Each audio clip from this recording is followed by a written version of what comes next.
Guys. One of the videos I've been promising you for a long time has been how to clear a flooded saw. And to do it in the field, to clear a mildly flooded engine really isn't all that bad. We get a lot of new chainsaw owners come back and say they can't get the thing started, and really all it is they miss that first pop when they're trying to start it cold or on a warm restart and manage to flood the engine. And it's not too hard to clear that out in the field, so I'm going to give you a little video on how to do that. I'm going to go ahead and flood the saw in front of you. I'm going to use my 460 here. And then I'm going to go ahead and change camera angles so you guys can get a better look at what exactly it is I'm doing to clear this saw. Alright, and we'll get started. I run this saw a little bit so the engine is warm, and we're going to go ahead and get it wet. That was the pop right there. Give her another.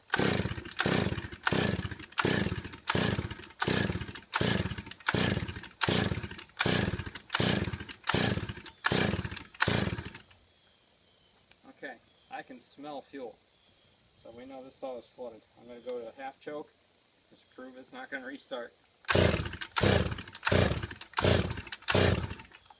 Nothing, right? So you keep doing that, keep repeating that cycle for how long until you finally get frustrated at your brand new saw. I'm going to go ahead and change the camera angle now and show you how to clear this thing. Okay, so we've got the saw good and wet. She's flooded out. She's not going to restart on its own.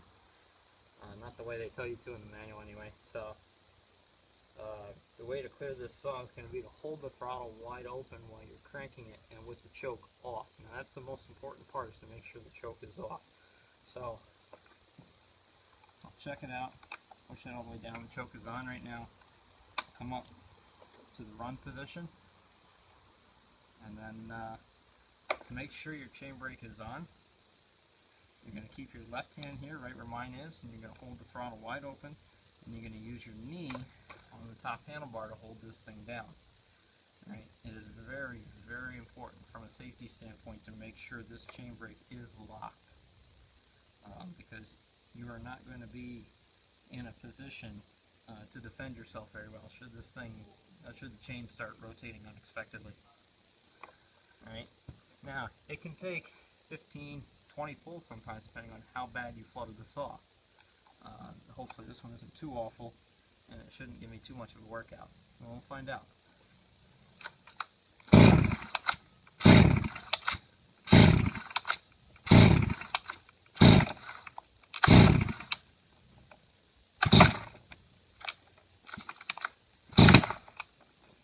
Nope, she snapped back on me, so she's about ready.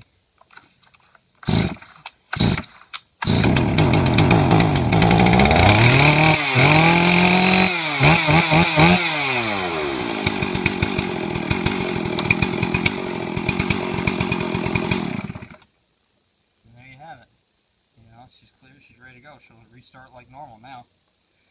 Just click it on.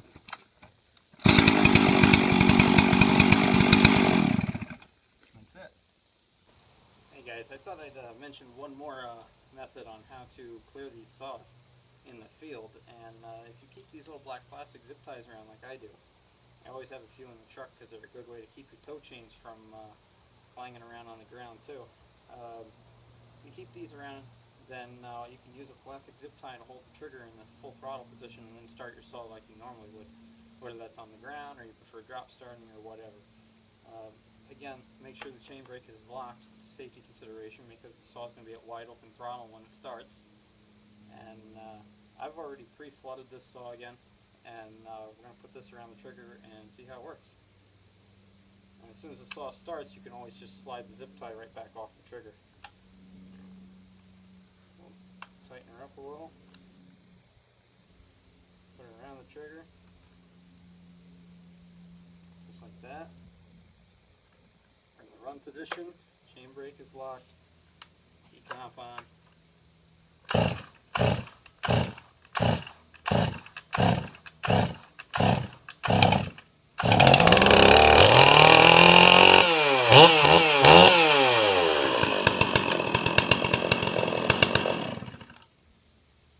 Once you get it started, even if you don't have anything to cut it off, you can always just slide it back here on the back part of your handle and it stays out of the way.